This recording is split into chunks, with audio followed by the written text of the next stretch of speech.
What's up, everybody? Welcome to the Played Out Podcast, a competitive-focused Age of Sigmar podcast. My name is Kyle, aka Creator Gator, and I'm here with my co-host, as always, James. James, how are you doing today? Hi, Kyle. I'm doing well. How are you? I'm doing great. Good to talk I'm to you, back my from my friend. business trip, so I went from the snow back to the snow. We're still in the Yes, snow, that's always in the true. snow. My dog can't walk. She's so small. I had. Go ahead. I love that you had to like dig trenches for her in I your did. yard to like make She's sure that 6 she can inches go tall. outside. She's she's 6 inches tall. We got 4 inches of snow. Yeah. Yeah, the speaking of snow, I looked at we're going to be talking about LVO today. Mostly the LVO reveals because Yes. all of the games are currently going on right now. We're recording this Sunday night. So we do not know who's won yet. But next week we'll have all the information and we can talk about that when that happens. However, I did see that they played Ice Fields, which is something. Yeah, I was Spicy. like, I was looking at the battle pack a little bit, and I was like, "Oh, Ice Fields, crazy." Didn't think that was gonna. Like, I'm gonna be honest. I didn't think I was ever gonna see that in competitive play. Same. And if nothing changes between now and the tournament that we go to, I'll have to run it because it looks like it's a viable option. Yeah, it's fun. But yeah, so today we're basically going to be talking about the reveals that happened at LVO, mostly focused around everything that takes place in the Mortal Realms. So we're going to be talking about Age of Sigmar, we're going to be talking about Warcry, and a little bit about the Underworld's warband that has popped up. We'll touch base on the couple things that were for Kill Team 40K. Bruh, there's the one thing for 40K that I was like, ooh. I know. I mean, it's not Combat Max, which is like... What do you mean? What do you mean not Combat Max? No. Like, but it was for Tau, dude. It's for Tau. Yeah, I know. That we'll get to spicy. That. We'll get to that. We'll get to that. Well, I mean, as we're already talking about it, we'll talk about it. So, we won't. I'll maybe bounce it up here, but basically, yeah, the Tau, they had a box revealed, they had their codex revealed, and they had a bunch of new models revealed. And as the resident Tau player, I don't know if you looked into any of that, but it was pretty exciting. Yeah, I watched the preview that came out on Friday, and I'm like so like the thing, right? It's like we talked about it last time. I was like, man, don't really like have any interest in getting back into 40K. Can't be bothered to do it. And then I'm like, Crew Talks Ragers though. Yeah, that kind of looks kind of cool. And that's so exactly what the Tau needed. That's exactly. You like Crew? I thought you were like big. I hated Crew. I'm here to play the robots, not the ED people. Yeah, but so I don't love carnivores, even though they're good because they're really cheap, and they're great like battle line. But the Ragers, like the giant space gorillas, bruh, that are just like a melee punch, which is like the thing the Tau needs. Yeah. Like, dude, I would literally I would sacrifice so much. It like if I could have that back when I played Tau, I would have had a much better time because I'm just like I don't get to participate in the combat phase. Whereas, then you get, a little bit, obviously. And they said that they're releasing a whole new, enclave specifically for Kroot, which is, Kroot's great. They're very, Predator kind of, chitinous armor, but, more thin. And, they're definitely, very animalistic. But, I just listen. Those Rager models are pretty sick. Yeah. And the best part about the whole thing is it's only 50% of what they're eventually going to release. So they said that. Yeah, I think they showed 5 units, so you're going to get 5 more units, which is kind of crazy. I never expected that support for the Crew, or at least Crew specific. I thought they would have other Tau allies, but I never expected all Crew. Yeah. Well, it's the thing is I feel like that's that's the quintessential ally for the Tau, and it's the easiest thing for them to throw in because it's been there for so long, and it's a range they already have a base for. They already have a couple leaders, they have a couple troop units, and then they just throw in some, because they already had a couple mounted guns, but people didn't really use them. People love the dogs. I've seen again, I haven't been super into disclaimer, not a I'm not really a specialist or a master of any of these things, but I know a lot more about AOS than I do of 40K. But I've seen a lot of Kroot dogs. The carnivores are great. I don't really ever see the shapers, like Mm-hmm. which are like the leaders, Yeah. and I definitely don't see the gun unless like you're specifically going for like a crude thing. You don't see the gun platform like ever. No, So because Tau do gun, so they're yeah, like, it's like why do I want to yeah, put a gun on this thing when I can just take a mech? yeah. What's going to be really interesting about the Crute releases, because I feel like you said they're going to fill a niche that Tau has been missing for a long time, Oh yeah, and I it's kind of similar to Astra Militarum, where like if you want melee support, you take Bulgrins or yes, Ogrins. Bulgrins, I think, are the Haiti boys with the shields, and like my favorite part about that whole thing is that like people don't want to play that; they want to play no, like a regular army, right? They don't want to play like the weird abhuman stuff. So a yeah, I bunch didn't of I didn't 3D come here to play Bullgrins. I came exactly. here to play So with armies. yeah, a bunch of 3D modelers have like taken it on themselves and like made like mech suits that are like the same size and shape as Bulgrins, and they look like the Mhm. mech suits from Pandora, like from Pandora. Oh, that's cool. Avatar. I like Yeah, that a so like lot. it's Yeah, just yeah, yeah. dudes in like mech suits with like either a gun or they have like a big shield and like a big club, and you're like, ah, see, that's what I wanted. Yeah, You know what that's I mean? way I didn't want the better. weird dude, and like Like the weird dudes, the gigantic dudes. Like yeah, I don't really need that. yeah, and I The feel that's how it's gonna be with like people are gonna be like, well, I want that niche and I want that model like vibe in my army, but I don't want the weird Crute thing. I want yeah. mechs. So I feel like Well, they're you can gonna be like, always all right, make I'm like gonna make a mech that is this thing.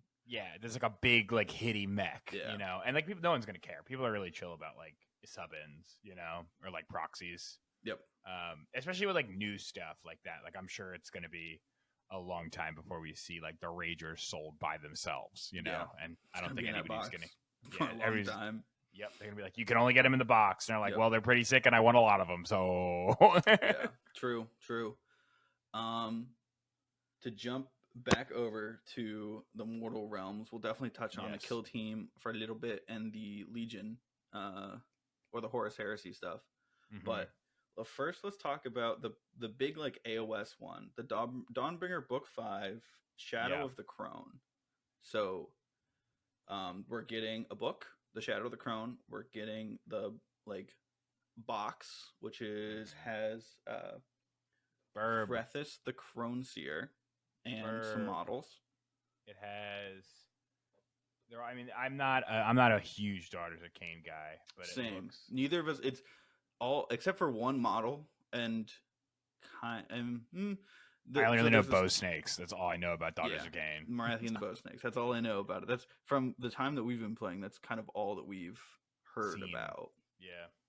But it looks like there's like a light cavalier unit. I'm sure I could literally pull this up in 5 seconds. You're good. Box pairs her with 5 Doomfire Warlocks, as can also be built as Dark Riders, and then 10 Witch Elves, which I have heard of Witch Elves. Mm-hmm. I'm assuming that's like the standard troop unit. I think so. If they put that, I assume that's like your battle line. I'm telling you, I love the like Sigmar's take on elves. Like I like that it's not just like there's like standard elves. It's like you have Daughters of Cain, and then you have like Ideneth Deepkin, and then you kind of have like Lumineth Realm Lords. Yeah. And there's also elves in like City of Sigmar. Like you could play all elves in City of Sigmar. Mm-hmm. Like they do a really good job of kind of diversifying, regular standard like fantasy lore. Yeah, I like that. Crone, it's a cool model. It's a cool model. I do have some notes on her. Like lore wise, it's interesting that. So it's interesting to learn that not all the Daughters of Cain worship Marathi. They think Marathi is a little sus, which is kind of makes sense because she murdered the person that they worship. Yeah, questionable. She's like, but I'm pretty cool though, right? Yeah, I got this right. I'm pretty cool. You guys are cool if I take the wheel here, right? Yeah. Didn't you just kill the last guy? Yeah. Don't worry about that. Don't worry about it. Can any of you kill me? And then everyone goes no, and then they go okay, fine. Fair. I'm trying to think. So something that they said in the article that I was like, that's interesting, is there are rules for stronghold assault, like bolded, quote unquote, a new matched play battle pack that pits team of 4 players in a clash between competing roundabouts, or not roundabouts, redoubts, and I had to look that up because that's a word I've never heard before. The hell does that mean? Because I'm American. Yeah, I don't know what the hell that means. The word, it means a temporary or supplementary. For temporary or supplementary fortification, typically square or polyhedral, without flanking defenses. I'm gonna need you to take that, and I'm gonna need you to make it a little dumber for me. A little dumber. It's basically forts. It sounds like 4-person fort capture the flag. In like a match play format, like not tournament competitive thing, but like I'm putting this in a thing so 4 people can play against each other. I assume it's going to be small points. You're probably going to be in the same board, and it's like a combat patrol adjacent game. Yeah, it feels like that, which is interesting because I've never heard them. I assume that'll be in the book. Yeah, I have the Ionis book. I do not remember if they have match play missions in there. I don't know. I didn't buy the Trug book because I was still scorned. I'm allergic to it. I only got it because it had the lore for Ionis and it had the lore for Neve Black Talon and her gang. Yeah, that's pretty cool. Again, Ionis is like sick. He's like very sick. Like everything I've heard about him, I'm like, dang, dude, I just want to read a book about that guy. I know. I'm surprised they didn't have like a book with it, but yeah, we do have a book with this. So you get like the Dawnbringer book, right? Yeah. And then you have much like the Ionis book, which I'm forgetting the name of it exactly. But it comes with, so that came with the Ionis and the 2 dragons, right? Yeah. You got 2 drags. Or you got 2 units of dragons. 4 total dragons. 5 total dragons in the box. Wait, really? Yeah. You have 5 dragons in a box? Yeah. Oh my god, that's awesome. It was like $210. Don't tell anybody about it. Oh my god, that's the Ionis box? Mm-hmm.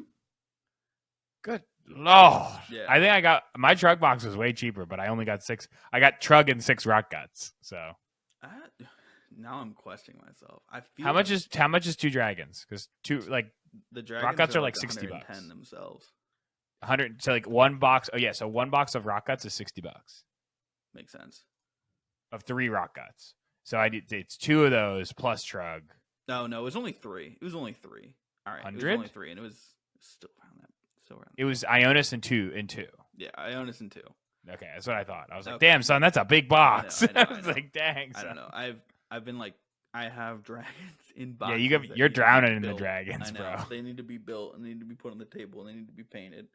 Mm-hmm. I just don't want to move around those wings, dude. It kills the me. wings terrify me. Yeah. As someone that has yeeted your dragons across the table, I don't ever want to do that ever again. It makes me so uncomfortable. That's why my eyes I only have eyes for stegodons at this moment. Yes, because they're fat and squat and on the ground. What if we just like found a way to rip the wings off, even though they look really cool? Just they like look really cool. Just like take them off, make them ground dragons. Yeah, make them ground. I wish in a different life. But like. So much like that book, which had Neve Black Talon and her gang in it, we also have a human squad, or like a human squad that goes along with them. I'm trying to think. Is there anything? Yeah. Is that the next Warcry reveal? No. They're not. That's not a war. Like the next, like the people were kind of like leading into. Is that's not a Warcry box? That's just another. Really? That's like the Neve box, where like the Neve box was like an expensive box for 6 models, but they're a regiment of renown in their own box. So regiment of renown rules. Yep. Let's just say they can go into cities of Sigmar. Let's just say that let's say some of our listeners don't understand how Regiment of Renown works. I'm not saying that I don't understand, but like let's just pretend that I don't understand how that works. So why don't you explain it to me? All right. So the Regiment of Renowns, basically, it's a regiment that you can take for, typically they'll tell you what you can take it with, but it's typically with a grand faction. So these guys, similar with Neve, you can take them as basically their own separate regiment alongside your force. You add them in as like a battalion, right? Mm-hmm. And they have their own special rules, and they get to be like on your board. Got it. And they can go with any order army. Yep. Oh, okay, that's cool. I like that. Mm-hmm. Yeah, I don't know. We don't know what their rules are going to be. We'll definitely talk about that whenever they pop up the rules. Yeah. Neves were kind of like, well, her gang is like 340 points, and like That's a lot. it That's Dragon's is. points. Yeah, basically. So it's like 340 points, and then she doesn't do a whole lot. Yeah. Yeah, Six like people, six like Stormcast humans. Doesn't sound super interesting to me. No. There's one Ideneth Deepkin elf that gives them a -1 to hit bubble, and that's it. Wow. Very sick. Yep. Nice. She can teleport, but it's like they put a lot of asterisks on it to where it's like if it's a Tuesday and you're wearing a hat and you had a light lunch, then you can teleport once. Well, she can teleport like after she's like attacked. So it's like after she attacks, she can teleport on a 2-up. So there aren't even. So you might not. You might not, and then you're just there and you just get gonked. But then she has to teleport to like one of her friends. She can't just teleport. Cool. Yeah. Yeah. It's But yeah. So these guys. Callus. I didn't mean Toll. Yeah. Callus and Toll. Just a circle so we complete the thought. Basically. Witch lady with the wings and the bird. Before we get too far away from that box. Mm-hmm. Don't know any of her rules yet. Krathusa, that's her name. Big burp. So it sounds like there was a lady called Mariah Hegg. She was basically like simping over a little bit, like an ancient god, right? That was eaten by Slaanesh when Slaanesh became a thing and ate a bunch of gods. Yeah. So she was simping over this, and because of that, everybody made fun of her. So she was ostracized, and then eventually she found that god's like circlet, which is like that crown thing. Yeah, it stabs her in the eyes. Yep. So it's funny because like I reading the article, she like finds it, and she's like, "Oh yeah, this is sick. Like I've been worshiping basically this god for a really long time. I'm gonna put this helmet on, and like the helmet's gonna give me the powers of the crone, so I can like see the future." So she puts it on, blinds herself. Nothing happens. For years. Lol. Get fucked. Nothing happens for years. And she's like sad. I would be sad too. I'd be pissed. Yeah, I'd be pissed. I'm surprised. Yeah. I'm surprised she kept faithful. But then Marathi killed Slaanesh, right? Or at least like, cut open Slaanesh's belly, and a little bit of the god was able to like come out a little bit. Yeah. Right? And then when that happened, she's like, "Oh, good and faithful servant." Gives her the wings, gives her the birds, and like lets her see into the like visions of the future. But here's some birds. Thanks for giving me your eyes and eternal servitude. Yeah. Here's some birds that you can see through. I think. But even do I get to see again? No, you definitely don't get to see again. But you have birds now. I heard you like the birds, right? My work here is done. Yeah. But even then, even at the end of the article, it said she struggles to discern the visions. So it's she can't really see in the. She can, bro. I can kind of see in the future. So you're telling me she can like hypothesize the future? I'm pretty sure. She's like, okay, I don't know what to do with that. Yeah. That's great. Yep. That sounds like an awesome superpower that I would totally trade my eyes for. Yeah. 100%. But the model is amazing. We don't know any of the rules. We'll talk about the rules whenever they come out. I'm not like, we aren't super interested in it because we don't play Daughters of Cain, even though I am the Resident Order player. You are. But you also have a Destruction Army. You all like listen. You do. You dip your toe in the in the destruction realm. True, that's because I happened to get a bunch of Cruel Boys when I first started buying Stormcast. That's true. That's also true. Came with the box. Yeah, but listen, dude. All I'm saying, Mark of destruction beyond thee. Mm-hmm. It's coming eventually. Once I learn how to read, I'll get better at it. Yeah. But that should wrap us up on that. Do you have any overall thoughts of the model or anything like that? I mean, it's a really cool like centerpiece model, but Yeah. like I just don't like. I can tell you confidently, this doesn't make me go, "Woo! Ooh, I want to I play really that. want to go play Daughters of Cain for this Yeah. bird thing." Yeah. Like I don't know. I'm not to be a hater. I mean, it's cool. I definitely think it's a cool model. I definitely think it gives like powerful witch energy, which I Yeah. think is like big in that. But I also feel like it's kind of weird when you already have Marathi. You know what I mean? It's true. Like you already have like a big centerpiece model that has really good rules and like is a lot of fun to play. Yeah. So it's weird that you're like, but also you get a bird. But if you don't want to bring Marathi, you could bring this bird, and that's I'll cool because she figure can a better kind of way see to in the do that future. then. I'm sure that her rules are going to be like somewhat. I'd hope that her rules are good. Yeah. Let's just say that. True. True. I definitely like the model. I want to know the rules because, like you even said it. You're like, in case you don't want to take Marathi, we don't have any confirmation of that, but I Yeah. assume like both of us can like infer that you can't take Marathi and her in the same list because they're kind of like not pals. Well, I just feel like it's like they're going to be like Marathi's already like 700 points.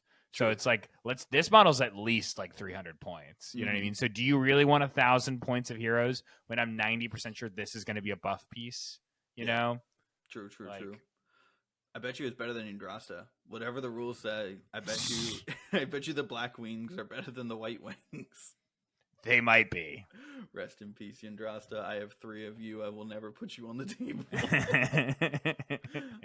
I cut you up for bits for another model. Yeah, you're not important. I'm I want to make sorry. sure I want to. champion of Sigmar, like Yeah. hero of the people. Your rules is Sug, and I'm I never know. gonna use you. I got an audiobook with it's like Yandrasta's book. So I'm hoping to learn more about her. So when her rules are actually good, I can put her on the table and feel good about it and be like, That'd yeah, be pretty I cool. had her all the whole time. I've been Dude, Yandrasta. I'm such a huge Andrasta fan. I You know. don't even know. I've had Andrasta since 2017. Oh. All right, But let's talk about the yeah. Do you want to the talk about it first? yeah, the warband. It Yeah. looks sick. So I Oh actually no, I did. was going to talk about Callus and Toll, That's what I'm talking about. who are I not a call them. war They're not. band. They're I know they're not a warband. Yeah, I yeah, look at them and I'm like, this looks like a warband to me. I know that it's not.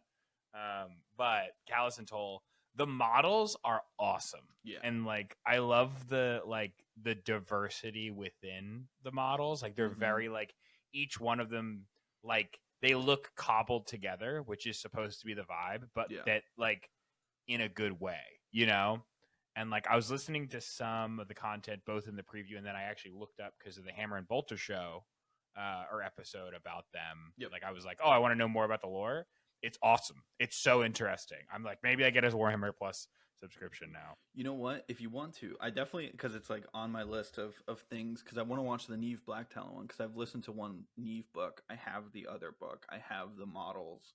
Mm-hmm. Um, I want to see what the show is about, and I probably will get like I will get it for 1 month, and then like in that month just like binge all the Age of Sigmar content. Yeah, it's a good call. I So might do the same thing. yeah, at some point in time, if we want to watch it together, It'd be pretty we'll fun. do that. Save Hammer and Bolter watch party.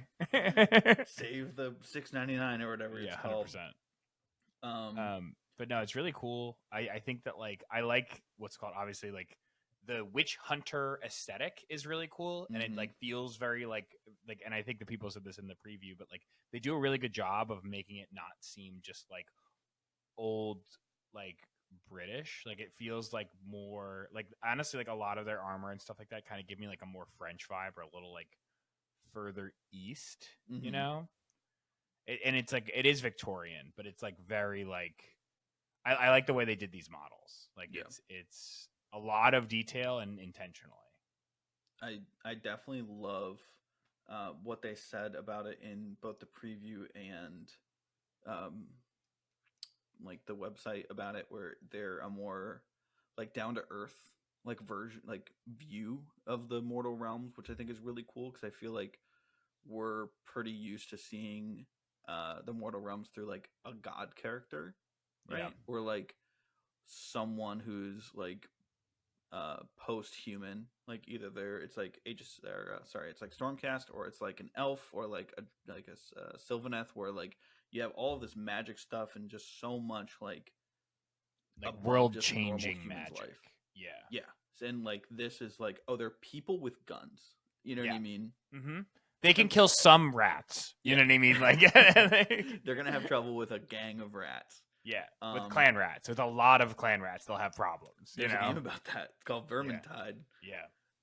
But yeah, so like let me look and see exactly who we got here. So it's in the whole like thing that they're doing is in Hammer Hall, which I don't know too much about all of the cities. I have the book. I tried to read it, but in my brain, it all kind of like slushes together. Yeah, it's tough when you don't have like a map in front of you. I know. Like I have the same problem with all fantasy stories. Like I'm reading, I'm trying to finish the first book in the Stormlight Archive now, and they're like making references to cities that I'm like just getting introduced to, and I'm like, I don't know what you're talking about. You know what I mean? Like if you're saying it's like south of whatever, like I'm like, I don't know. Like yes, there's like a little tiny map in the beginning of the book, but the book is like this big. Yeah. And like I can't read that. Yeah, 100%. It also doesn't help that Age of Sigmar, all of the writers since like 2015 when it came out have kept everything like intentionally vague. That way they can like form, they can do whatever they want. Yeah, they can make it whatever they want, and they can like form things later once everything's kind of solidified. But it's like loose cannon. Exactly. Something's interesting that like I didn't realize was they call Hammer Hall a realm spanning city. What does that mean? It means like so like the whole continent of like a whole continent is basically one city. Okay. So like Gur is a realm, which is like a massive jungle. Yes. And like it's not only a jungle, it's massive. Like Gur itself is massive. It has the jungles, it has deserts, it has like frosty things up at the top. You know what I mean? Like so Hammer Hall is literally just like a city world. Yeah. Or a city continent. Yeah. Probably the best way to think of it is Coruscant from the Star Wars universe. Oh, that's really cool. Yeah. It's unfortunate because like I don't think anybody can ever come out and say this. You know what I mean? Like in an official thing, but it would be so much easier to like wrap your head around what's going on if someone came and be like, "Yeah, it's Coruscant. It's like Coruscant, but it's like fantasy magic Coruscant." You're like, "All right, sick. I'm in. I understand that. That makes sense to me." Like you need a frame of reference. Yeah, you need a frame of reference. If you're not going to give me like a hard map to be like, this is what this is, you know, or like really establish, like give me like I'm just going to be like, yeah, whatever. Those are words, you know? The city's book is probably their best attempt at like hammering in, this is how this works and this is how this functions on like a mortal like plane. Which we haven't had before, because I feel like the old cities book has always been their number one goal was making sure you could play with all of the fantasy models that you were carrying over. So now it's like, now they're like, okay, we're gonna make our own models, we're gonna update some stuff, we're gonna like hammer in like, all right, Hammer Hall is this, and these are the people that come from it, and this is how it is. You know what I mean? So it's like, it looks like they're basically gonna, and make sense, the animation is called Undercity, is the name of the animation that they star in. Witch hunters, and they have to, let me walk through. So I watched the thing on YouTube. I kind of got I watched somebody like walk through and explain it. So like I kind of saw like big. The show. Yeah. Nice. Yeah.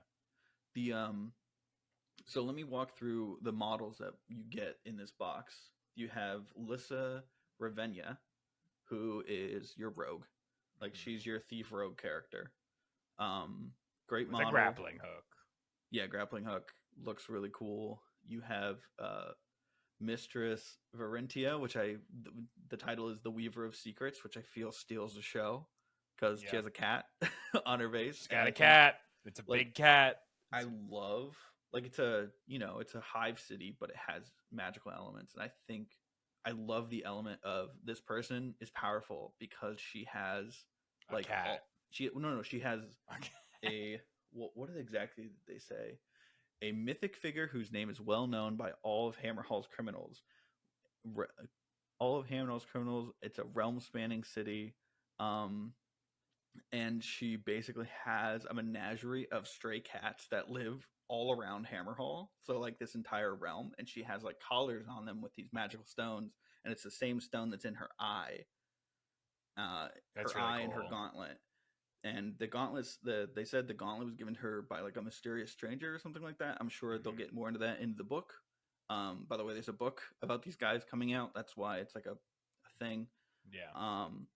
But yeah, so I'm assuming she's able to see through all of the stray cats that she has collars on in a a realm sized city, and that makes her extremely powerful because she's the spider from Game of Thrones. Mm-hmm. Really cool. Really cool character. Awesome model. Awesome model. 10 out of 10. I can't wait to see people paint that because I think that's going to be amazing. Then you have your Stormcast. He's a Lord Castellan, which is like really, really high up.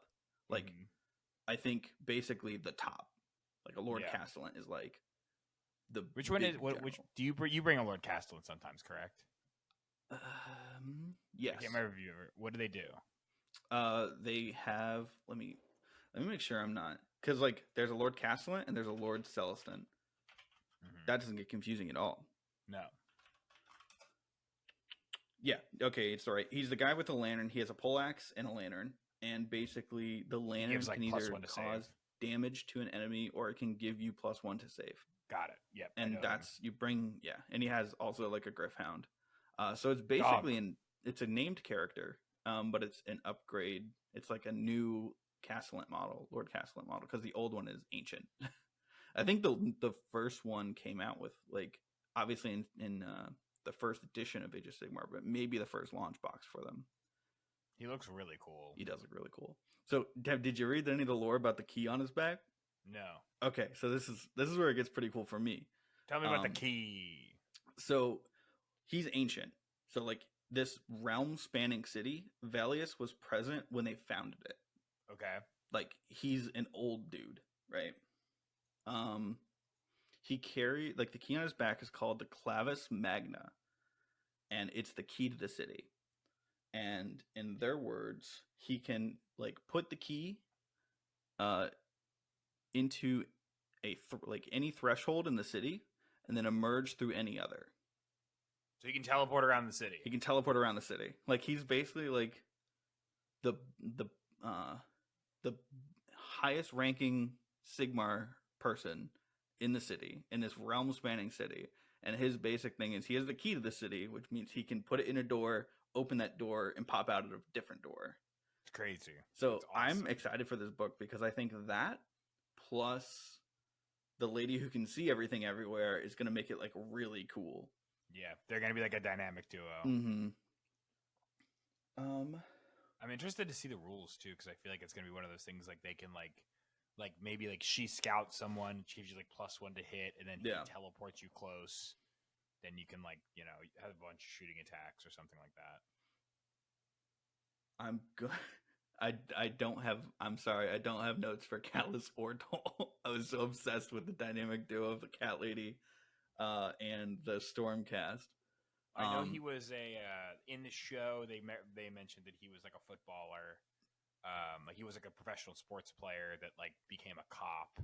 Okay. You know what I mean, essentially, and then him and Toll are like the ones that have like worked. They're not like, at least to me, from like what I was able to see, they seemed like they weren't like always together. Like Toll kind of like finds problems in the city and like solves them for money, and then Callus is like a normal person he brings along or hires to like solve them with him, but he brings in other people too, like you said Anissa, or what was her name? Arya? Who's the rogue? Lyssa. Or Lysa. So Lyssa is like he brought her in as well in the show that I saw. Okay. And it's like, he seems like Toll seems like the he knows what's going on all the time and is always kind of like planning for the next thing. He's And also that's kind the of like witch a hunter like a guy. yeah, he's a witch hunter guy. He's like a Alright. Sherlock Holmes type guy. Gotcha. Whereas like Callus is more like the muscle. Yep. You know. Yeah, his model is beefy. Oh yeah, I'm surprised that they gave him the guns. You know what I mean? You think he'd be like holding some big beefy sword or something. He does. He does have a beefy, like looks like long sword on his hip. But yeah, he is dual wielding, and I look at him and all I can think of is Lucian. Yeah, He reminds me of Lucian a yeah. lot, which is not a bad thing. I think like, that's he's a not as- really, really cool dynamic. Sick character. Yeah. Like, dude, most of my D&D characters have been based off League lore. You know, because they do such a good job. Yeah, they do like take a generic. They do a very similar to like Games Workshop has been doing in recent years, where they take a trope and then they throw their own spin on it, and then it's like their own thing, and like they do it well.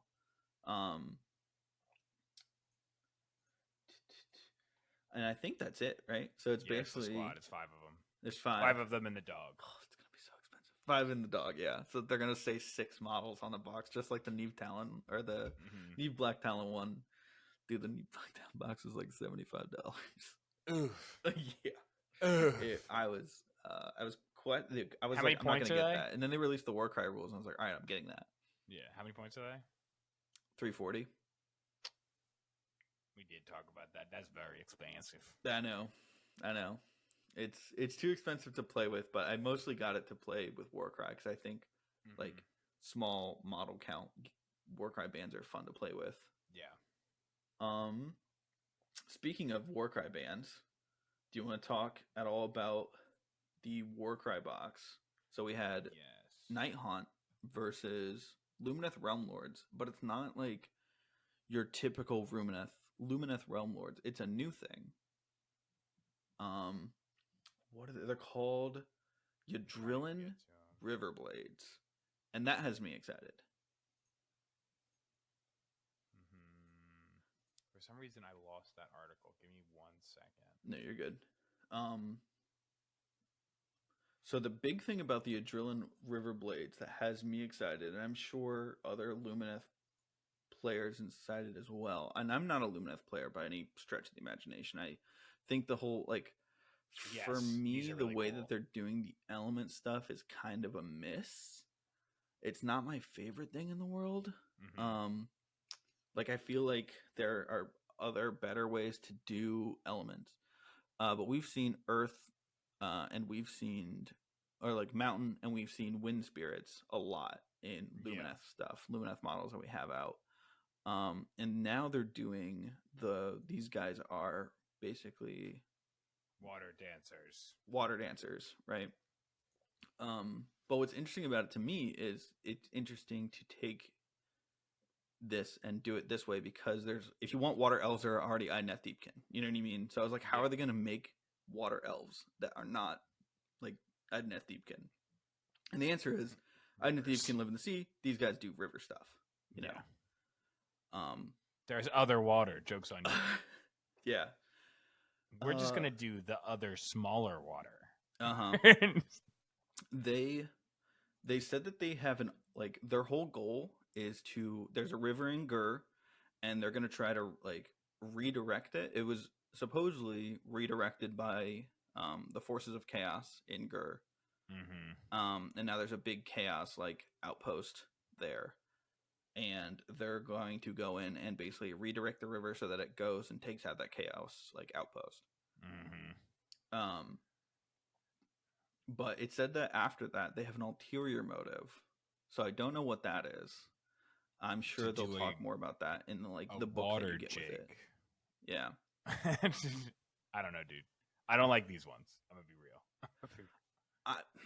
I'm stuck because I think the models are really sick. I think they definitely hit a lot of your elf stereotypes. I guess they are wearing your color. I know. Well, you know me. I love water. I love anything water related, and I love rivers more than I do oceans.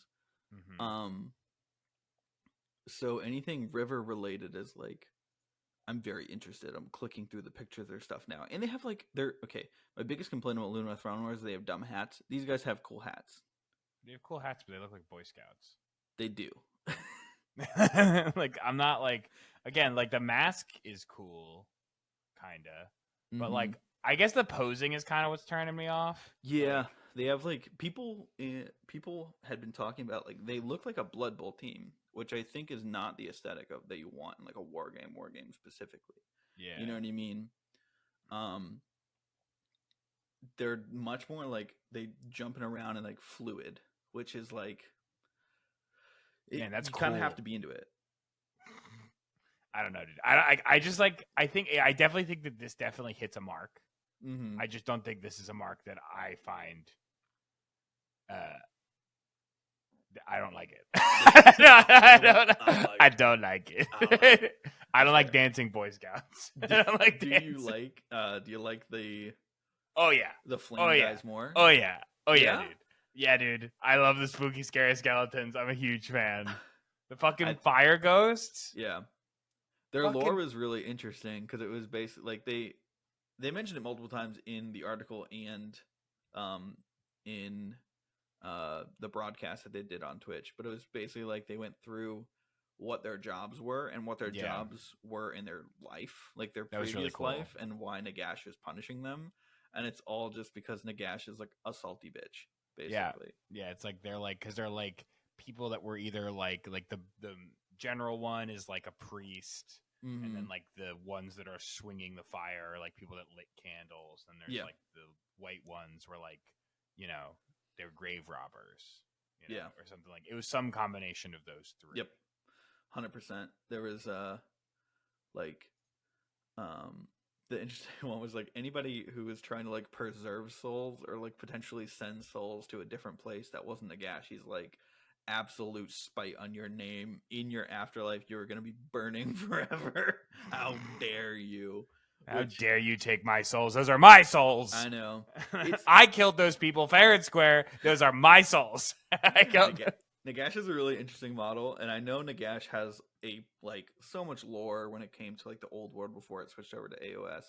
Um, but I'd like to see that a little more like plain. You know what I mean? Mm-hmm. Like I don't want to dig through 20 like books to understand like the gist of Nagash. Yeah. Um, but from what I understand, is basically Nagash was a big like necromancer mage, and he was just a Yes. giant fucking nerd. Big book nerd. He was a big book nerd and was just really salty about everything. And then eventually basically killed all the other gods of death and like Mm-hmm. absorbed not only their power but like all of their soul like cycling. So he became extremely powerful. And Sigmar had multiple times, like the dude himself, like reached out to him and was like, "Hey, let's work together." And Nagash was basically like, "Sure," and then betrayed him, and then like, "Sure," and then betrayed him, and then like just like very like consistently like screwing this man over. It was like, no. No. Just absolute not team player. That's that man. I also like the terrain that you get in this. Honestly, so I have a friend who mostly plays kill team, but he has a whole. He's basically just collected a whole spooky ghost army. Mm-hmm. Because he was going to use the models for like a kit basher for like D&D or something like that.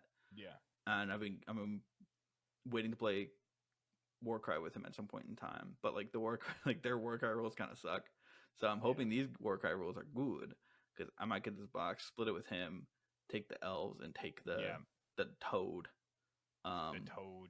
Yeah, that is cool. The toad thing is cool and big, and then the thing that I mentioned it like it says it has the potential to blast unwary explorers with coruscating beams of energy. They keep using words I don't know, and I have to stop Google. using big words. All right, like I get it. Okay, you I guys get are it. smart. You're British. You're you British. read. I get it. You're a British Just company. like tell me what the big words. frog do. Big frog. Yeah, but I like that. There's a big. The box for me is like good. It's classic Warcry. I'm glad they're not putting any terrain in it besides the big frog. Yes. I have too many. I'm looking at all of the trees that I own. I have too many trees. Yeah. Well, I honestly think that this is supposed to be paired with those other boxes. So like this is like another beast, like which is good. and I think that like that's good. It's cool. It's different.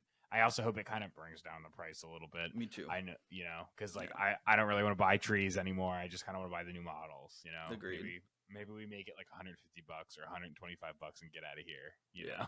Yeah. I think that there definitely will. They have been releasing the warband separate, which is nice too. Mm-hmm. That's nice. Yeah, and they've done it almost at release or like shortly after release. Yeah, which is nice. Mm-hmm. And that kind of brings us to the last box that is AOS, like Mortal Realm specific, and that's the Gravebreaker Underworld box, which has Cool the main models. character of Zandera Rivenheart, who's our necromancer lady.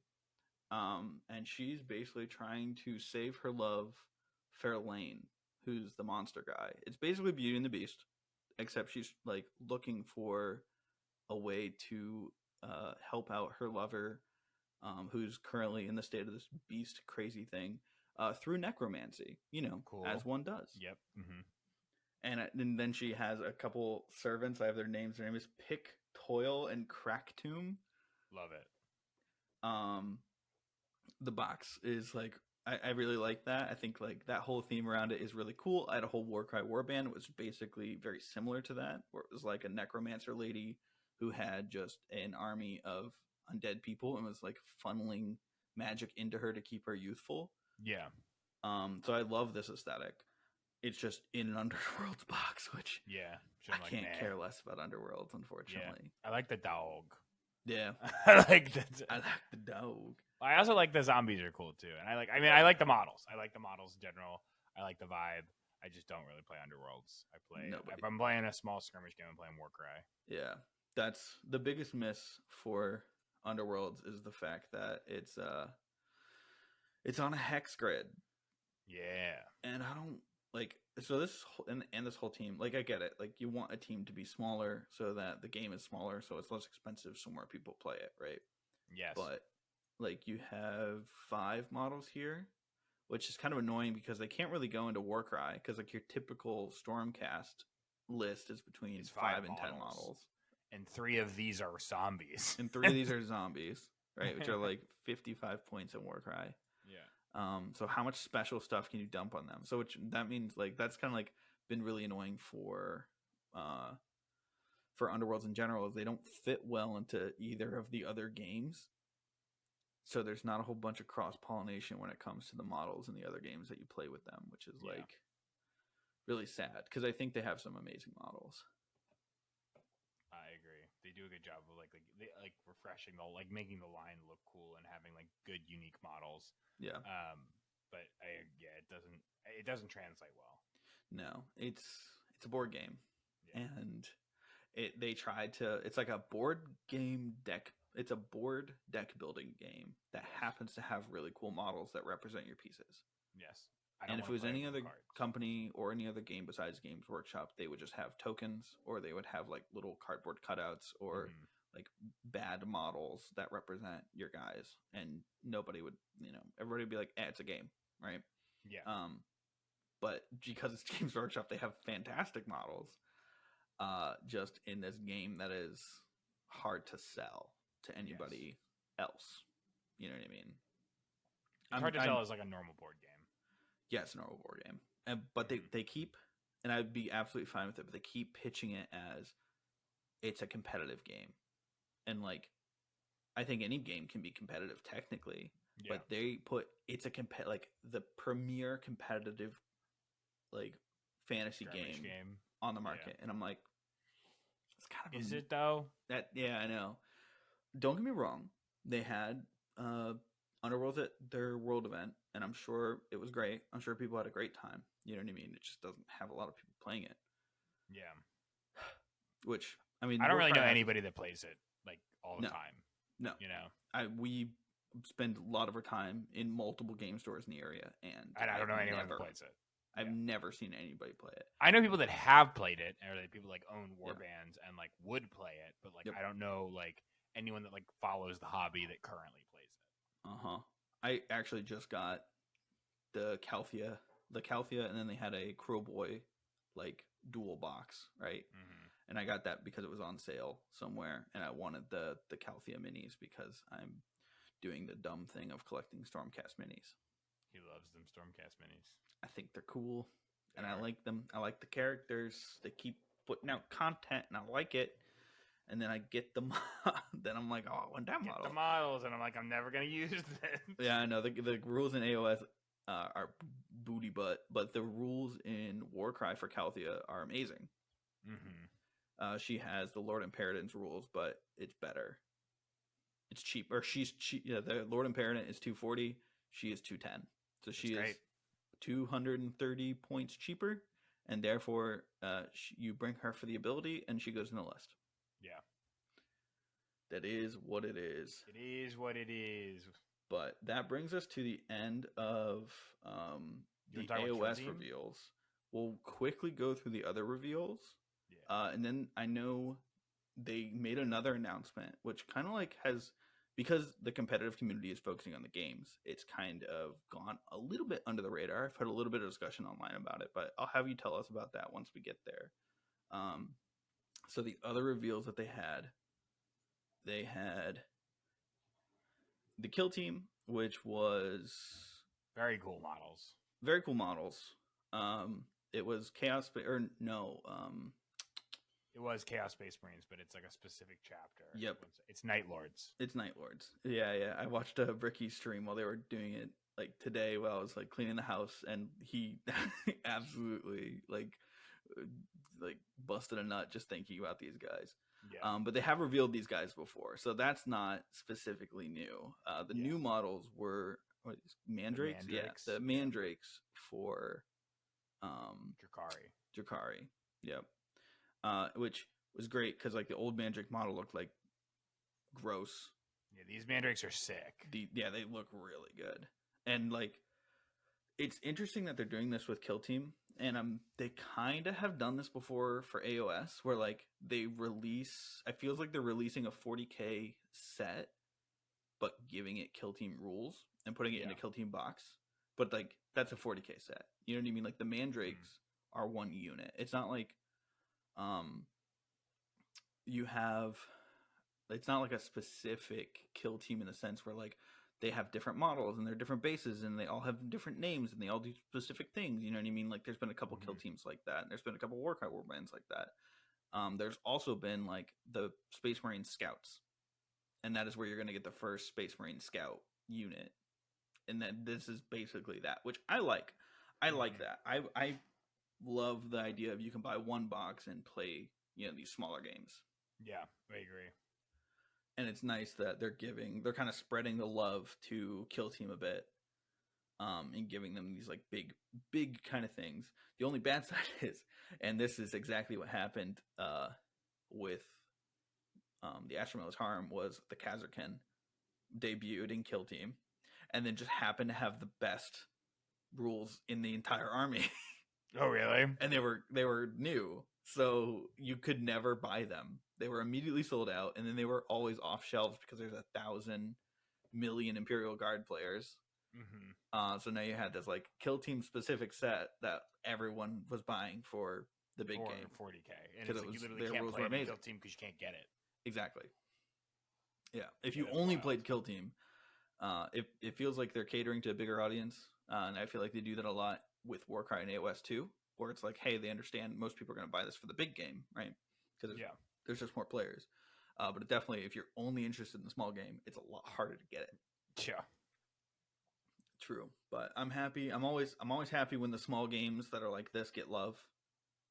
Yeah, I definitely think they also do a good job of like exactly what you were saying before, like spreading the love. Mm-hmm. Like they do a good job of like, okay, I feel like these are out. This is an outdated model line. You know what I mean? They kind of need a little bit of like oomph. An easy way we can do that is give them some like specific, more detailed models in a Kill Team squad. That like if you want to update your army for 40K or for AOS, like you can throw these guys in as like like you can throw in the whatever they are called as like Chaos Space Marines or something. You know, like Mandrakes as Mandrakes, or like if you like with the Skinks, the whatever it's called, the Hunters of Wanshi. Like they're a great unit in AOS anyway. Yeah. But I bought them because I was like, oh, I love that and I wanted the set, and I'm really glad I did because it came with 2 Hunters of Huanche because they come in units of 5, and I didn't know they were going to be in Seraphon, but now I'm playing Seraphon. They're great. Yeah, they're just really good units. The rules in that are really good. They're not a great Warcry warband. No, they're not. Unfortunately, they're very bad. I've played them multiple times, and they die so fast. Yeah, there's a large content creator for Warcry called Offman Amusing, and like he basically went on a year-long mission to take them to every tournament that he could, and basically figure out how they play, figure out how they win. It was really, it's really cool to like see him do that, huh? Yeah. So the answer is they don't. They die. I think he had a little bit of success, but it was basically like because the Warcry community is smaller and it's a smaller, more easy game to get into.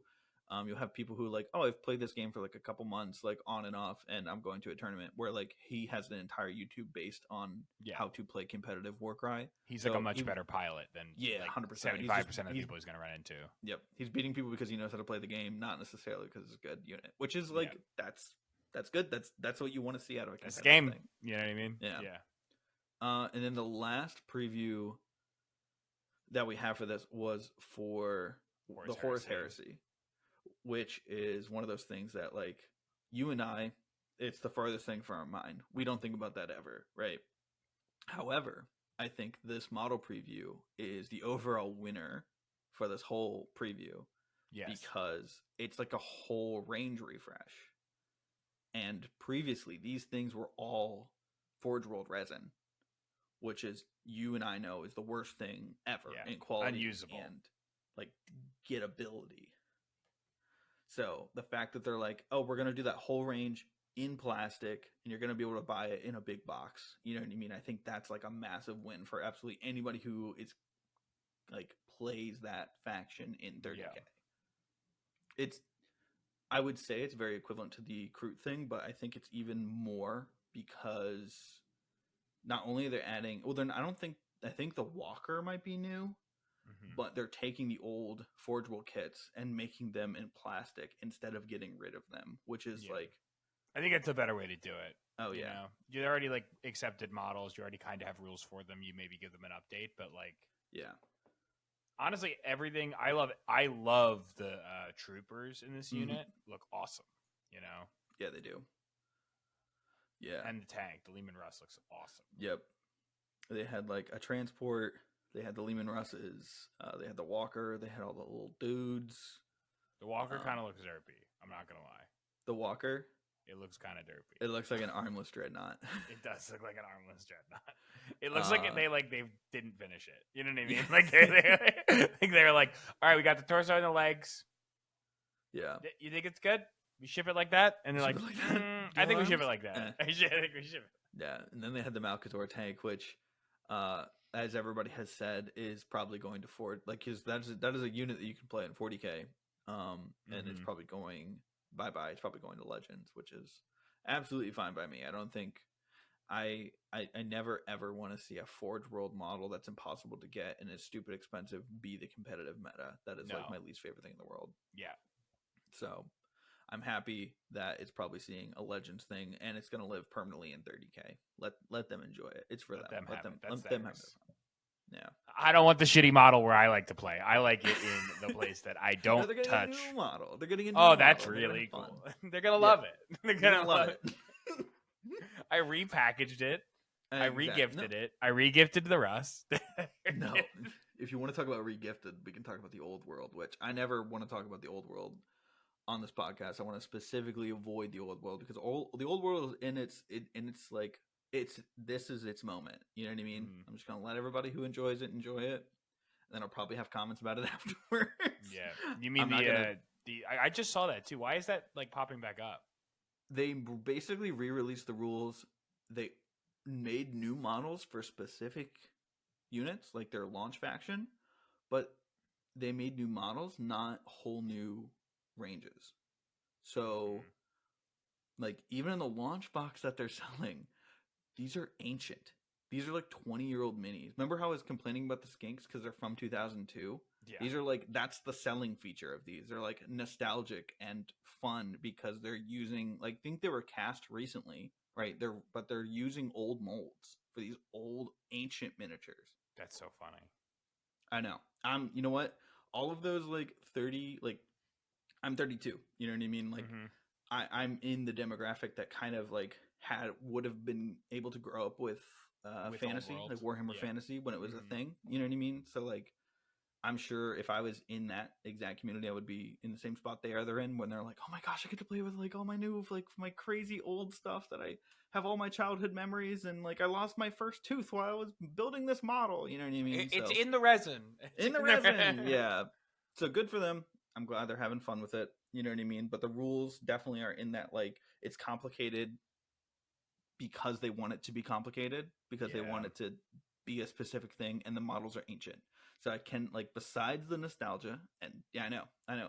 Besides the nostalgia, and Rob, the Honest Wargamer, is a big fan of it because he grew up with it, and he just went to a thing where like everybody was super excited about it, and there's been excitement about it forever. People love it. Not my thing. Yeah. And I'm You not don't gonna like we poo-poo don't want on to yuck anybody's. people's yum, but Yeah, like I'm never gonna yuck anybody's yum. I'm never gonna be like, "How dare you like that? That's gross." But I'm just like, I that don't ain't like my it, thing. and I'm Yeah. gonna stay away from it because I don't ever want to get in a situation where I'm just like, "Ew, you're you're bad. You should feel bad." You know what I You're mean? bad. You should feel bad and be like you should feel disrespected by me. I'm currently disrespecting you. Exactly. I never want to do that to anybody. So I'm Yeah, just gonna not say. I'm gonna do the, if you don't have anything nice to say, you don't say anything at all, kind of that's thing. true. That's what I'm here for, Kyle. I'm here to start I know. shit. Eventually, I will. I have Yeah. a pie chart. I have a pie chart in mind where it's like, where it's talking about all of the games that are out there for Warhammer, where it's like Mhm. fantasy, sci-fi, and it's like big game, like big game for both, small game for both, and then big game for both if you like overly complicated rules. And that's the Horus Heresy in the old Yeah. world. I do like that Games Workshop is basically putting those people into a box and Go saying, play in your sandbox go over play, there, go play away from over everyone else. here. Don't talk to them. Yeah. Okay? Don't talk to them. Do your Don't own talk, listen. thing. It doesn't matter. The They're rules aren't the old. same. Yeah. They forget a lot of things. We're just gonna have them over there, and then Yeah. we're gonna have like all this like competitive focused stuff New over stuff. here, because they're currently, and this is a good segue into what you're about to talk about, they're currently taking over even more of the competitive space. Yeah. So in the previous years, they announced that Games Workshop was going to come back and host tournaments Yes. in the US. They were going to do their US Open, basically, series where it was going to be a bunch of different tournaments throughout the US. And that was really cool. That was awesome that they're like carrying, you know what I mean? And they recently had their world tournament, is what they called it. Which I love because it makes them acknowledge the Yeah. bad things in their rules, right? It makes them have to pay attention to these rule interactions that everybody's like knows about and knows is an issue, and they have to TO it then at that point. Yeah. Like you make it their problem as well. It's now their problem. Yeah, it's like it's their problem, and they're in the room where that problem's happening, so they kind of have to do something about it. Yeah. But their whole US Open was existing in the same world as ITC, which was the International Tournament Circuit. And that has also been mostly hosted by Frontline Gaming and a bunch of other different places. They operate on the ITC circuit, same as like Nova and a bunch of other different tournaments around the Adepticon, I think, is also like in the ITC realm. Yes. But now Games Workshop has announced that they're going to be taking over the ITC, which is awesome. Because that's okay. Yeah. Why is it awesome? Like, Tell me about it. I like it so because like I kind of gave this to you, and I said, "All right, yes, you tell me about that because you understand how like ITC points and yes." So it's basically BCP like stuff, ranking work. I don't really focus on that. You know all that stuff. So tell me about it. BCP is like the easiest way, and it's like it is like a it is a separate body, but it's more of a like it's really easy to get in and qualify yourself, like, and run a tournament on BCP. You know what I mean? Like anyone can really do it. Like I can host a tournament in my garage on BCP. You know, like ITC, you actually have to register with like it's a professional board that like I remember even when we did a lot of 40K, like all of the tournament packs we would run were the ITC packs. They weren't the Warhammer packs. Yeah, because it was specifically designed for competitive play, and like it would balance more frequently than like Warhammer would. So now that Warhammer is kind of taking the reins and they're essentially using, they're saying, like, again, I went through the article, and essentially what they're saying is mechanically, you're not going to see a lot of changes. ITC is still going to exist. They're just going to be run by Games Workshop and Warhammer. But they've now changed, they've moved the global ranking for ITC from Frontline Gaming to Best Coast Pairings, which is the more widely known and used app anyway for global rankings, because it has more data, and like it doesn't it takes into account not just like these massive tournaments that like really big players go to, but people can't always go to every single one, and it doesn't just deal with things across the pond, primarily things across the pond, when it comes to smaller time stuff. So it does a really good job, and I definitely think this is the easiest way to kind of integrate things on a more global scale, because ITC kind of already has those. They already have like the navigation or the distribution that you need to kind of have a more cohesive and a better aggregate. You have a better aggregate of data if you're adopting ITC instead of just scrapping it and trying to recreate it. So I think this is definitely the smoothest way to get a better read on who's winning, where are they winning, what are they using, because BCP also takes lists and does things. I know that and an ITC has a different weighting of score, and like only certain, like there are tournaments that we've played in before where it's like it seems like like we're going to a store, it's well run, the store is well established, and it's not you don't get ITC points for that tournament because it's not they're not, the person running the tournament isn't registered through ITC. And it's one of those things that it takes it like it's a more serious. Now, again, I don't want to like knock anyone for just trying to run a tournament, because getting people to play the game is always good. You know what I mean? But it's the more well accepted competitive ranking, because you have to basically be registered with ITC to run a tournament through ITC. So I think you're still going to have to register for ITC, right? It's just going to be ITC and Games Workshop are now synonymous. Yes. Yeah. It's the basically it's not, ITC isn't changing. It's just being run through Games Workshop, which I honestly think is great, because they're the ones that are changing points and moving things around. Like they have their hand on everything, and if they have access, not that they don't have, it's all public information, but they have access to that data now because they are the ones creating it and taking it in. So I think the best, and this is like, this opens up a conversation that a lot of people will have discourse worth, I assume. But I think Games Workshop coming in and saying, hey, we're going to make tournament packets. Like, we're going to take over 40K. We're going to take over Age of Sigmar, the tournament circuits. We're going to make packets that you play from. Because I remember when we started playing 40K, they had matched play, and like nobody played with that. It was basically like ITC would make their own missions, they'd make their own terrain rules, they'd make their own maps, and that's all big tournaments are run with ITC. Exactly. So it's like everyone played that instead. And in our like life cycle of being in this game, Games Workshop came in and basically said, okay, we're gonna do it seriously this time, for real this time. And ITC was like, all right, we'll let you cook. You know what I mean? Like basically until you guys, like, it was kind of like a trial run almost, where it was like, Games Workshop, go ahead, do all the tournament stuff, do basically like make us like tournament rules, and you're promising to update your game consistently to be like tournament ready, so we're going to trust you with that. And I think that time is now over, and ITC said, okay, cool, you passed. Here you go. This is your go thing. for it. Which it really should be their thing anyway, because they're true. It gives like the Warhammer, like the games, like as a competitive game, it's much easier to kind of manage your meta and like understand what's not working or like what's broken. If 100%. You're the one that's if you're the one that's like creating, or not creating the data, but you're the one that's like cultivating it.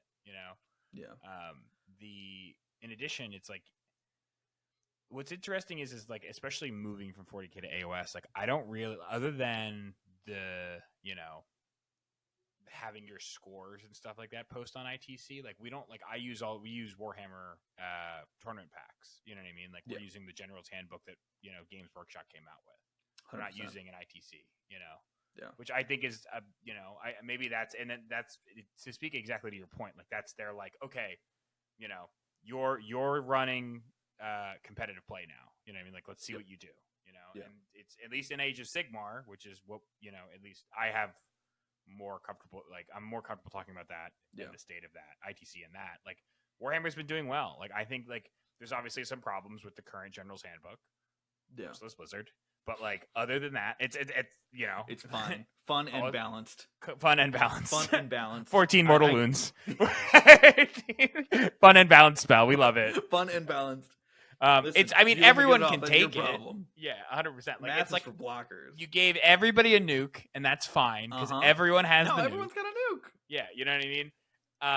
But I will say that it's a strange. It becomes meta, like it becomes a requirement. Like you're like, all right, now I have to play with your rules because I need one because I know that he's gonna have one. Yeah, yeah. The recent tournament packet aside, and like we'll talk about the tournament packet in future podcasts because we have a whole year with this one, which is new. We still have 6 more months, bro. We've been playing this a lot, and I like. Oh no! I hope you like Primal Dice and Blizzard because you're keeping a lot of it. Yeah. Well, it is like again, we talked about this the other day, but it is nice. I think it's nice, especially when you're playing a competitive game and like in a competitive space, that you have time to develop a meta and change things, right? Because like I remember as soon as this edition came out, it was like OBR is untouchable. OBR and Soulbike Labor is like untouchable. You can't beat them if they run these specific strategies unless you're specifically teched to get rid of it. You're not going to win, and now it's like points have changed. There's been some like tweaks, FAQs here and there. Like they've done a very good job of like maintaining like the win percentage or the win percentages and making the game fun and it seemed playable with any faction. I think they've been successful with like we were talking about like that trial period where it was like, all right, you're going to do quarterly updates, you're going to have the tournament packet, and we're going to play like all the big tournaments are going to play with this specific packet. We're not going to make our own packet, right? And I think they've been successful with that. And I think ITC getting into even entering the room where they said GW is going to take it over. You know what I mean? That was probably the first thing they started with was, well, do we trust these guys to do it? And it's funny because I think, and I don't have confirmation on this, but I believe the I in ITC used to stand for independent. And now it's international. Yeah, international tournament circuit. Yeah, I don't know if that changed at all. I used to think it was independent. It might have just been I might have just been not thinking. But everyone was kind of memeing about, are we going to have to make an independent tournament circuit if like Games Workshop kind of runs us into a ground? You know what I mean? And like where we have to make our own rules again and we have to make our own points again. I mean, I think that like especially with like how complicated the game is, like that's bound to happen anyway. And like if it's it's nice that like your audience or your whatever like are savvy enough about the game to do that, because it gives the game legs outside of the people that are running the company. So I think I don't think we're ever going to see a world where people start making, unless like crazy things happen, I don't think we're ever going to see a world where people start making their own tournaments. No, I don't think so either. That are like their goal is to be professional, and I think it's because Games Workshop has been listening to not only like the community, but like they're taking people on like Brad Chester and Nick Nanavati and people who know how to play like their job is playing this game. Yes. And they've been contacting them and basically like having them do a bunch of stuff with them to try to like make this stuff work. You know what I mean? Like they used to be on this high mountain where they'd be like, anyone who plays this game, we are the company that makes this game. Like obviously we're the experts. Anybody else. Yeah.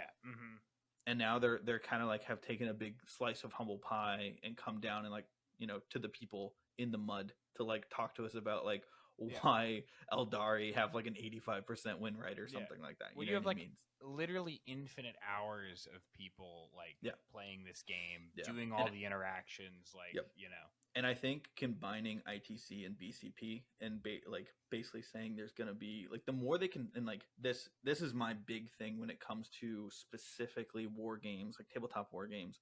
The more you can put them together, the more you can combine things, the more you can get everybody in the same room talking, the better that game is going to be, because you're going to have more games, you're going to have more people, like a community, like the game has to be so big before it can get a community. You know what I mean? Yes. Like individual content creators can come out and like absolutely pour their soul into one game and absolutely be like a beacon for this one specific game. But if that game doesn't have a large community, that doesn't mean anything. You're speaking into the space. Yeah, you know what I mean? Like it's you're literally putting out like fish hooks and trying to get people onto this side. Yeah. Right. Well, you already have this community. Like you like Warhammer like has a massive fan base. It's massive. Yeah. So I meant to say this at the beginning. But the Age of Sigmar LVO has 347 players. Yeah, massive. Insane. Tournament. That's massive. I want to go so bad. I want to go. That I know. Eventually, we'll get there. And that's one of the biggest age. I'm sure the biggest, but I don't know. So probably one of the biggest Age of Sigmar events ever. Right. I want you to guess what the 40K size is. So it's 347 for AOS. Yep. 500. Higher. 800. Higher. 1,000. It's 910 people. That's crazy. It's insane.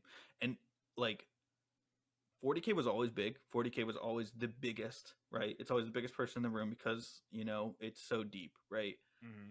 But I think it's grown exponentially since they've started taking over the tournament circuit. Yeah.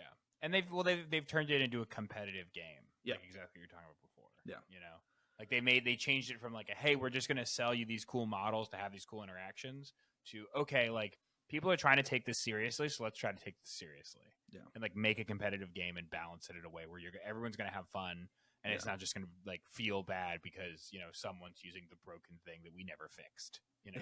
you don't like, dude, people always like reminisce about, oh, I love the rules from 3rd edition or something like that. And I'm like, motherfucker, they would give you a book and then you had to wait 2 years until like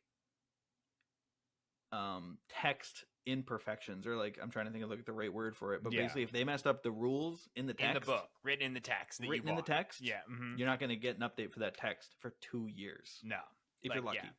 That's the like, and again, AOS I think does a really good job of like war scrolls don't change, points change. You know what I mean? Like because your book is always going to be your book. It's always going to make. It's always going to. What? Rest in peace, my children. Except for dragons. I know. There's a couple that they changed it because the war scroll's wrong. Like you got it. You have to fix it. Yeah. Well, like they weren't wrong. It was like they changed our once per game you can move in the hero phase to once per game you get it to reroll a charge. Yes. Which is way worse. It is way worse. But they're like, I think I'm trying to think of the person who said it. I think it was Haywo, but he has, when he talks about like there are units that are broken at any point cost, right? Yeah. And I feel like you like with that ability and it not being like a command thing or not being any other thing, it was just written on the war scroll, like because now it's also 340 points. Like that can go into any army now in the order. Yeah. And everybody's going to take it because it's good. It's just good. Yeah, it's really good because they moved 12. So like that's a 24-inch plus 2d6 threat range, which is you're going to get 3 inches away and they can't redeploy away from that, you know. Yep, because it's in the hero phase. Or they're going to get teleported and then move in the hero phase. And now you have 4 dragons just on your doorstep. Yep. Yeah, it's one of those things where it's like they will change the words if the words are too bad. Yeah. Well, it's just they'll change, but like I think they've moved to a good spot where it's like the quarterly updates. You know, we get what we need when we need it. You know. Yeah. It's relatively quick and it's well informed because it's usually based on tournaments. and the Yeah. data that they get from all the game Yeah. interactions they're seeing. It's as good as we can ask for. You know what I mean? Like, is it perfect? No. It's never gonna be perfect. That's not the point, unfortunately. You know what I mean? It's It not can't a be. it's not a video game. No. So the I and like it's not. I brought up those numbers specifically to just talk about how big the like whole thing is, right? I know people compare 40k and AOS a lot. I don't want people to be like, oh, well, 40k has 910 players and Age of Sigmar only had 347. But like, that's the biggest Age of Sigmar event, and you know what? It's bigger than the last year's, and that was bigger than the year before that, and that was bigger than It's the year only before growing. that, and that was bigger than the year before that. Warhammer 40k has been around since like technically 1986. Age of Sigmar has been around since 2015. Yeah. It's a much older game, has a much like a Yeah. bigger birth of audience. Every year it grows. Every year it grows. And it grows in like places, it grows in everywhere across the world.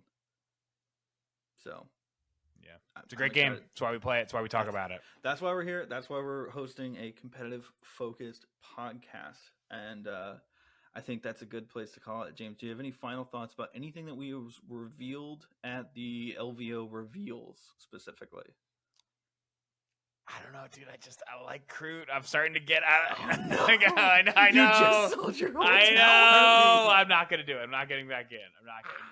But like, I'm just telling my you. nights are on the shelf. There's something. There's like something out there. It's like it's scratching an itch in the back of my head. You know what I mean? I didn't realize you were such a big Crute fan. I thought you were. I wasn't. I hated them. I hated them with every fiber of my being. I was like, why would I touch these disgusting things if I have my cool mechs? But then I'm like, but then they have the cool alien like gorillas, and I like that. They leaned into it in the right way. You know what I mean? I'm glad it's hitting the mark with you. How about you? I'm definitely excited for the book, for the Callison Toll book. that'd be cool. I'm super down with anything that cements the Age of Sigmar lore, specifically from a person perspective, because like that's where I think they'll start building things. I think like it's very high fantasy, and I think that can kind of push people away if they're trying to get into it, because they're looking for a D&D kind of environment. By the way, I wanted to mention the Callison Toll like model set is so good for D&D. Oh yeah. Yeah. Because like you can tell those guys are on like 25 or 28 millimeter bases, which is like perfect for D&D. Dude, don't tempt me. I'll read the book and tell you how it is. I don't know if I'm going to pick up those models because like I do have a Cities of Sigmar army, but it's all currently being 3D printed because I already what Steam tanks. My wife was like, "Hey, I want you to print me off one of the print off another so I can paint it," and I was like, "Oh, I'm gonna print 8. Oh, we got a lot of them coming. Don't worry about it. I'm collecting Cities of Sigmar, but I'm collecting it through 3D printing because I already have a Stormcast army. I already have a real Seraphon army. I already own 4 other 40k armies. I own a whole Cruel Boys army. I own a whole Iron Jaws army. Yeah, you don't need it. You're good, dude. I did it. I paid my dues. You paid your dues. Yeah. Yeah, I'm not gonna pay $60. I'm not gonna buy the Horde army. The army that's like, oh, you need like 100 dudes. I'm good. I'll print that. Like infantry is such a breeze to paint, or a breeze to print. They're such a joy to print. I printed off 20 Soviet soldiers in an hour and a half, and they look fantastic. Yeah, that's the way to do it. I know. I pick and choose. The Seraphon models pulled me over to the real Games Workshop because they look awesome. Yeah, Croxagores, Horus Warriors, they all look great. Yeah, a lot of cool reveals.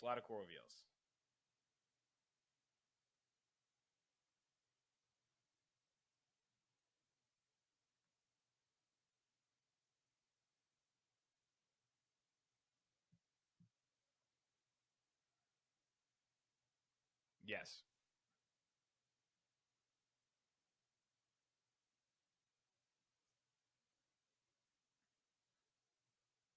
Yeah.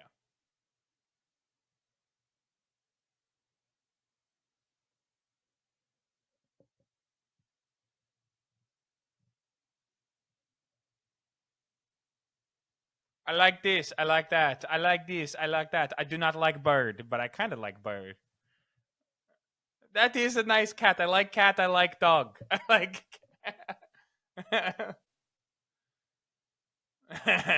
Burb dog. I like burb dog. I don't like burb lady. I don't like. Hold the bird lady. All right.